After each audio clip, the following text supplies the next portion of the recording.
The man wakes up every day thinking about how to die. He puts a plugged-in toaster into the bathtub. The next day he runs toward an oncoming truck. He even stands on the clock tower and leaps with his arms wide open. But no matter what method he tries, every time he wakes up it is 6 in the morning again. He is trapped in an infinite time loop. Phil keeps living the exact same day over and over. He is a weather reporter. February 2nd is the day he hates most every year because he is sent to a small town to cover Groundhog Day. It is a traditional American festival. People pull a sleeping groundhog out of a tree stump. Then someone leans in close to its ear, pretending to hear it speak. Then he announces the groundhog's prediction, saying the cold winter is ending and the warm spring is coming. Phil thinks covering this festival ruins his image with the audience. He just wants to finish the report and leave quickly. At 6 in the morning, Phil is woken up by the hotel alarm clock. A friendly man greets him on the street. The landlady downstairs tells him there may be a snowstorm today. She asks if he still plans to check out. On the road, a homeless man asks him for money. He pretends to check his pocket. A classmate he does not even remember keeps trying to sell him insurance. He finally gets rid of the salesman, only to step into a puddle. This makes Phil even more annoyed. He hastily reports the event and ends it quickly. He just wants to get out of there. But on the way back it starts snowing heavily. The roads are closed off.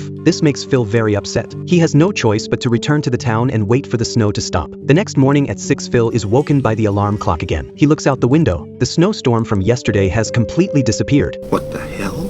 Right after leaving, he runs into the same friendly man Sam again. At first he thinks Sam is playing a prank on him, but then he notices the landlady downstairs saying the exact same words. The homeless man is in the same spot asking for money, and that enthusiastic classmate is running toward him again. All this strange repetition makes Phil panic. In his panic, he steps into the same puddle again, and everything that happens next is exactly the same as yesterday. To test if he is dreaming, Phil breaks a pencil and places it beside the alarm clock. But when he wakes up at 6, the pencil is completely intact again. Phil is now truly terrified. He tells his colleague that he is sick and asks her to help him find a doctor. The doctor examines Phil from head to toe, but finds absolutely nothing wrong. That is when Phil realizes he is trapped in this day.